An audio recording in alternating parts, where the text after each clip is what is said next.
Now we'll see this question. Now this is a figure. एक circle है जिसका centre O है, VP is 34, V से लेकर P तक ये 34 है, PR इज 36, ये 36 सेंटीमीटर है, RS is 17, U, W, Q and S are points of tangency. U, V, W और S ये पॉइंट्स ऑफ कॉन्टैक्ट है, मतलब ठीक है, पॉइंट ऑफ टेंडेंसी का मतलब पॉइंट ऑफ कॉन्टैक्ट। और आपको एरिया निकालना है शेडेड रीजन का इन टर्म्स ऑफ पाई। तो ये जो शेडेड एरिया है ये क्लियरली क्या दिख रहा है आपको, सेमी सर्कल दिख रहा है। तो सेमी सर्कल का एरिया तो बहुत इजी होता है, सेमी सर्कल का एरिया है पाई आर स्क्वायर अपॉन 2। मतलब प्रॉब्लम सिर्फ हमको निकालने की क्या है, आर, तो रेडियस। अब देखिए इसकी रेडियस क्या है। एक तो रेडियस हमको, अगर हम O और W को ज्वाइन कर लें तो ये रेडियस है, O और U को ज्वाइन कर लें तो ये रेडियस है। आगे और कुछ तो हम नहीं निकाल पाएंगे। तो या तो हमें OW पता चल जाए या OU पता चल जाए, ये रेडियस होगा।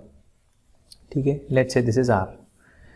चलिए शुरुआत करते हैं इस 17 से, क्योंकि ये पॉइंट ऑफ टेंजेंसी है इसलिए ये एक्सटर्नल पॉइंट हुआ RS, and RS will be equal to RQ, length of tangents, so this is also 17।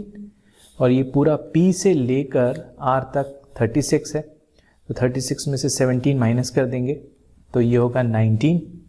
Again PQ और PW, मतलब W और Q दोनों पॉइंट ऑफ कांटेक्ट हैं, एक्सटर्नल पॉइंट हुआ P, तो length of tangent PQ and PW will be equal, so this is also 19। अब ये पूरा 34 है, 34 में से 19 गए तो ये हुआ 15। अगेन ये भी एक्सटर्नल पॉइंट हुआ, सो U से V की डिस्टेंस भी 15 होगी। आई होप यहाँ तक क्लियर है।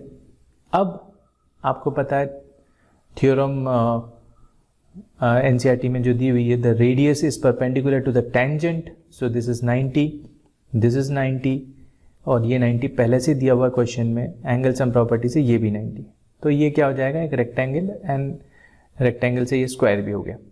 तो इसकी चारों साइड बराबर है, तो चारों साइड बराबर है, ये दोनों 15 है और बाकी दोनों को हमने R बोला था, मतलब R कितना है 15 है, तो R की वैल्यू कितनी हो गई 15। अब एरिया ऑफ सेमी सर्कल निकल जाएगा, इन टर्म्स ऑफ पाई निकालना है, पाई की वैल्यू पुट नहीं करनी, तो R कितना आया 15, तो 15 स्क्वायर बाय 2। 15 स्क्वायर कितना होता है 225 by 2, that is 112.5 pi centimetre square.